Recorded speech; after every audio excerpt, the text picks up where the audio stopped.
శ్రీ గురుభ్యో నమః. మనము ఒక కథ చెబుతా విను అనే పుస్తకం నుండి శ్రీరామకృష్ణ పరమహంస గారు చెప్పిన గూఢార్థ కథలు చూస్తున్నాము. భగవంతుడు కల్పవృక్షం వంటివాడు. ఒకసారి దక్షిణేశ్వర ఆలయ నటమందిరంలో విద్యాసుందర్ అనే నాటకం వేశారు. శ్రీరామకృష్ణుడు దాన్ని చూశారు. మరునాడు ఆ నాటకంలో వేషం వేసిన వాడు ఒకడు శ్రీరామకృష్ణులను దర్శించడానికని వచ్చాడు. యవ్వనంలో ఉన్న ఆ యువకుడు ఆ నాటకంలో విద్య అనే వేషం వేశాడు. గురుదేవులు అతడి నటనని చాలా మెచ్చుకున్నారు. అప్పటికి ఆ యువకుడికి పెళ్లి అవడమే కాకుండా ఒక బిడ్డ కూడా పుట్టి చనిపోయింది కూడాను. ఆ తర్వాత ఇంకొక బిడ్డ కలిగింది. ఈ విషయం తెలిసిన తర్వాత గురుదేవులు విషయభోగాలు అనిత్యమని వివరిస్తూ అతడితో చాలాసేపు సంభాషించారు. భోగం ఉన్నంత వరకు యోగం ఉండదు. డబ్బు అనేది అన్నదమ్ముల్లో కూడా పోట్లాటలకి దారితీస్తుంది. అప్పటి వరకు ఎంతో ప్రేమతో మెలుగుతున్న కుక్కలు చూడు, ఒక ఎంగిలి విస్తరి పడగానే కాట్లాడుకుంటాయి. ఎప్పుడైతే భోగం వదిలిపోతుందో అప్పుడే శాంతి వస్తుంది.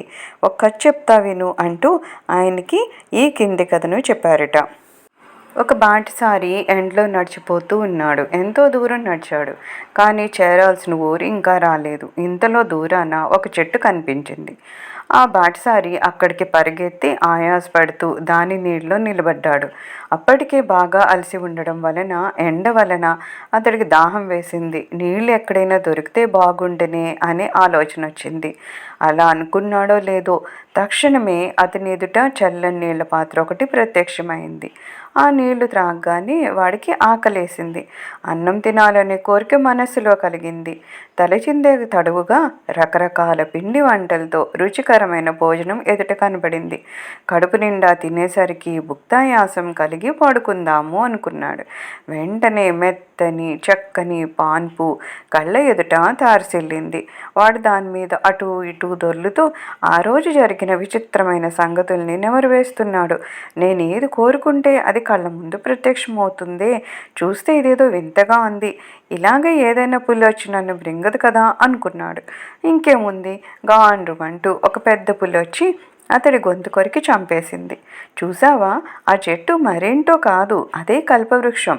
కల్పవృక్షం ఏది కోరితే దాన్నే ఇస్తుంది. అలాగే భగవంతుడు కూడా కల్పవృక్షం వంటి వాడు. ఆ కల్పవృక్షం నీడలో నిలబడి ఏది కోరితే అది తప్పకుండా సిద్ధిస్తుంది. ఆ కథ వింటున్న ఆ నటుడు, మహాప్రభు, భోగాన్ని గురించి మీరు చెప్పిందంతా పరమసత్యము. భగవంతుణ్ణి భోగాలు కావాలని ప్రార్థిస్తే చివరకు మిగిలేది అనర్థమే. మనసులోకి అనేక ఆలోచనలు, కోరికలు వస్తూ ఉంటాయి. అవన్నీ మంచివి కాదు కదా. భగవంతుడు కల్పవృక్షం వంటివాడు.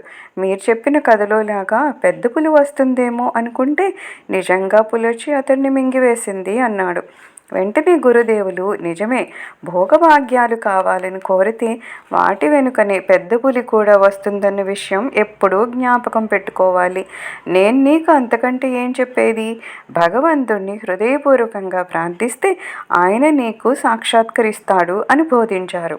ఈ విషయాన్ని గురుదేవులు శశిధర పండితుడికి, నందబోసు అనే ఒక సంపన్న గృహస్థుడికి కూడా చెప్పారు.